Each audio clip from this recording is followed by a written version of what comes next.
नमस्कार बच्चों, आज हम कक्षा 12 के इतिहास विषय के पाठ 9 शासक और इतिवृत्त इसके 15वें भाग को समझ रहे हैं। और आज हम समझेंगे इसमें सूचना तथा साम्राज्य के बारे में, किस प्रकार सूचनाएं दी जाती थीं और संदेश जो है एक स्थान से दूसरे स्थान पर पहुंचाए जाते थे। सटीक और विस्तृत आलेख तैयार करना मुगल प्रशासन के लिए मुख्य रूप से महत्वपूर्ण था। क्यों था महत्वपूर्ण? क्योंकि वे इतिवृत्त लिखना चाहते थे, शासन की समस्त जानकारी को लिपिबद्ध करना चाहते थे। इसीलिए मीर बख्शी, जिसके बारे में आपको पिछले भाग में बताया था, वही मीर बख्शी जो कि एक पद था। मीर बख्शी दरबारी लेखकों, जो कि वाकिया नवीस कहलाते थे, जो दरबारी लेखक थे वे वाकिया नवीस कहलाते थे, उनका निरीक्षण करता था। मीर बख्शी जो है वाकिया नवीस जो होते थे, जो कि दरबारी लेखक होते थे, उनका निरीक्षण करता था कि भाई वो क्या लिख रहे हैं, कैसे लिख रहे हैं, समय पर जो उनका समय है, इतने बजे से इतने बजे तक आकर लिख रहे हैं नहीं लिख रहे हैं, स्पष्ट लिख रहे हैं नहीं लिख रहे हैं, और क्या लिख रहे हैं, यह सब निरीक्षण करता था। यह लेखक ही दरबार में प्रस्तुत किए जाने वाले सभी अर्जियों व दस्तावेजों तथा सभी शासकीय आदेश और फरमान का आलेख, है ना, और फरमान तैयार करते थे। जितने भी फरमान थे उनका फरमानों का आलेख जो था वो तैयार करते थे। ये जो वाकिया नवीस थे, तो जो दरबार से जितनी भी अर्जियां प्रस्तुत होती थी, दस्तावेज होते थे दरबार के, वे सभी वाकिया नवीस ही लिखते थे। इसके अतिरिक्त अभिजातों और क्षेत्रीय शासकों के प्रतिनिधि, वकील, मतलब क्षेत्रीय शासकों के जो प्रतिनिधि होते थे वे उनके वकील होते थे, है ना, उनके बारे में न्यायिक उनको सारी जानकारी भी होती थी। तो वे दरबार की बैठकों, जो कि पहर कहलाता था, की तिथि और समय के साथ उच्च दरबार से समाचार, जिसे कि अखबारात ए दरबार ए मोअल्ला कहा जाता था, है ना, के शीर्षक के अंतर्गत दरबार की सभी कार्यों का विवरण तैयार करते थे। कौन करते थे? जो अभिजात उनके दरबार में होते थे और वो उच्च पदों पर होते थे, जो कि बताया था ईरानी, तुरानी, अफ़गानी, गुजराती, दक्कनी। तो ये जो अभिजात वर्ग थे, धनी वर्ग के जो ऊंचे पद पर आसीन थे वे, और क्षेत्रीय शासकों के जो प्रतिनिधि थे वे सभी जो है इन दस्तावेजों को इनको तैयार करते थे। और कौन से किस शीर्षक पर? उच्च दरबार के समाचार, और उसे फारसी भाषा में कहते हैं अखबारात ए दरबार ए मोअल्ला। ठीक है, तो इस प्रकार अखबारात में हर तरह की सूचनाएं होती थी। ये जो लिखते थे इसमें हर तरह की सूचनाएं होती थी, जैसे दरबार में उपस्थिति, कितने लोग दरबार में किस दिन उपस्थित हुए, यह उनकी कितनी की प्रेजेंट लगी वे, और पदों के बारे में, उनकी पदवियों के बारे में, और पदवियों में से कितनों को पदवियां दान की गई, कितनों ने ग्रहण की, है ना, पैसे दे के, जैसा कि बताया था पिछले भागों में।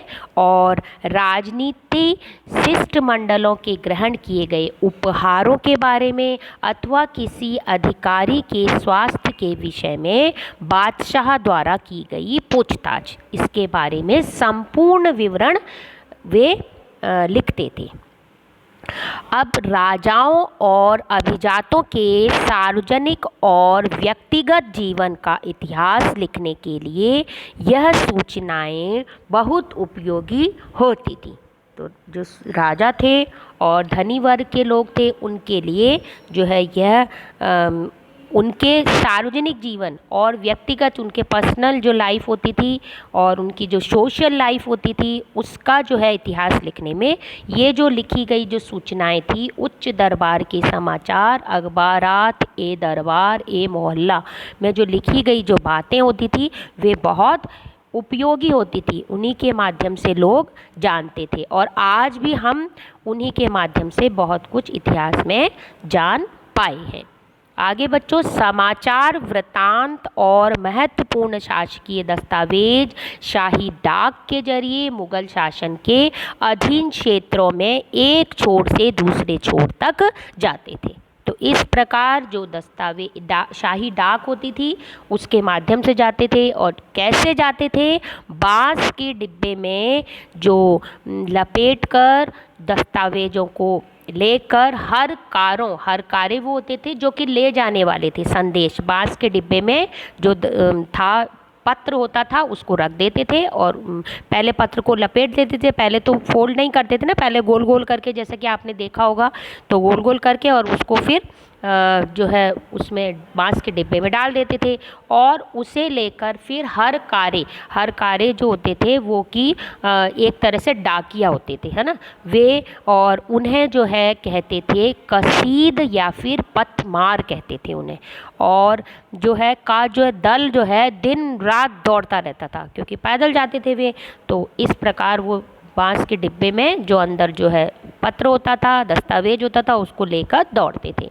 और काफ़ी दूर स्थित प्रांतीय राजधानियों से भी वृत्तांत जो थे बादशाह को कुछ ही दिनों में मिल जाया करते थे। इसी प्रकार जो उनके प्रांत थे, जो उनके अधीन थे, वहाँ से भी अगर कुछ दस्तावेज आने होते थे तो वो भी पूरे जो है वृत्तांत, जो पूरे दस्तावेज थे जो कि पत्र के माध्यम से आते थे, वो इन्हीं हरकारों के माध्यम से आते थे, जो कि डाकिया होते थे, जिन्हें कशीद भी कहते थे, पथमार भी कहते थे। अब राजधानी से बाहर तैनात अभिजातों के प्रतिनिधि अथवा राजपूत राजकुमार तथा अधीनस्थ शासक बड़े मनोयोग से इन घोषणाओं की नकल तैयार करते थे।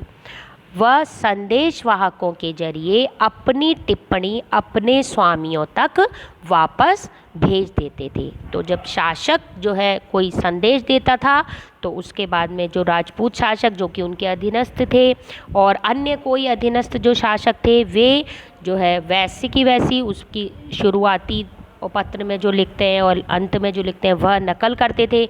और उसके बाद में जो उनको उसका उत्तर देना होता था तो वो लिखकर उस तक शासक तक वापस पहुंचाते थे और शीघ्रतापूर्वक यह कार्य करते थे।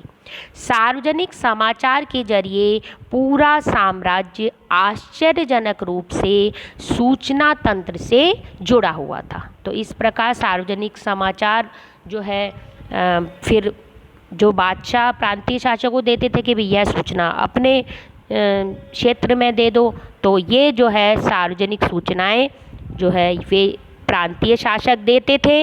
और जो है इस प्रकार ये आश्चर्यजनक रूप से सूचना तंत्र जुड़ा था और सूचनाएं और शीघ्रतापूर्वक लोगों तक पहुंच जाती थी।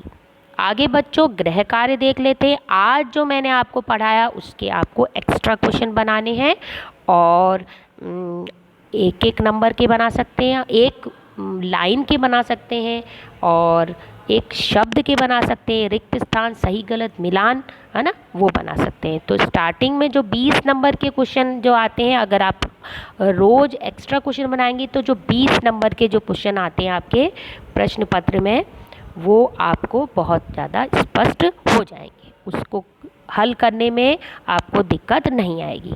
तो आप आज का यह गृह कार्य करेंगे। आज का भाग समाप्त हुआ। धन्यवाद।